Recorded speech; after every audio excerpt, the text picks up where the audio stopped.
আসসালামু আলাইকুম। আজকে আমি একজন টনসিলাইটিসের রোগীর কেস হিস্ট্রি নিয়ে আলোচনা করব। রোগীর নাম হচ্ছে ইসমাইল। ওর বয়স হচ্ছে 10 বছর। ওর টনসিলগুলো ফোলা এবং ব্যথা করে। ব্যথাটা রাত্রে বৃদ্ধি পায়, খাওয়ার সময় বৃদ্ধি পায় এবং ঠান্ডায় বৃদ্ধি পায়।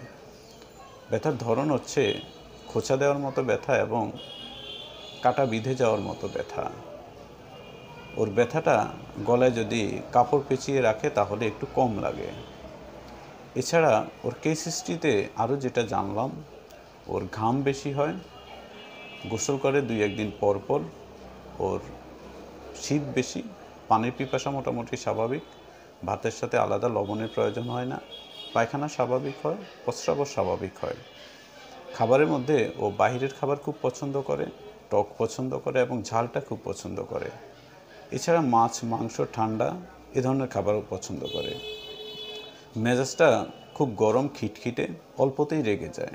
ঘুম মোটামুটি স্বাভাবিক। তো টনসিলাইটিসের অনেক ওষুধই হোমিওপ্যাথিতে রয়েছে।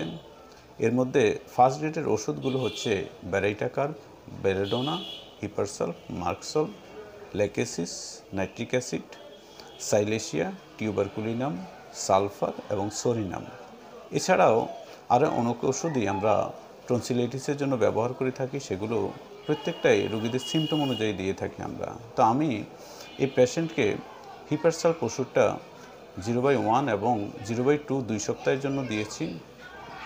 কারণ আমি এই রোগীর মধ্যে যে সিমটমগুলো পেয়েছি সেটা হচ্ছে রোগী প্রচণ্ড শীতকাতর, ওর ব্যথাটা ঠান্ডায় বৃদ্ধি পায়, রাত্রে বৃদ্ধি পায় এবং ব্যথার ধরন হচ্ছে খোঁচা দেওয়ার মতো, কাটা বিঁধে যাওয়ার মতো এবং ওর টনসিলের ব্যথাটা গলায় যদি কাপড় পেঁচিয়ে রাখে তাহলে একটু আরাম পায়।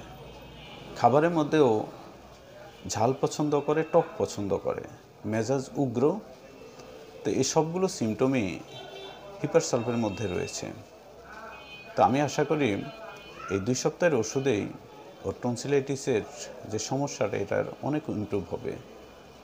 তো আপনারা এই ধরনের ভিডিও আরও বেশি দেখতে চাইলে আমার পেজটি ফলো করবেন এবং ভিডিওগুলো সবার মাঝে শেয়ার করবেন। তো সবাই ভালো থাকুন, সুস্থ থাকুন।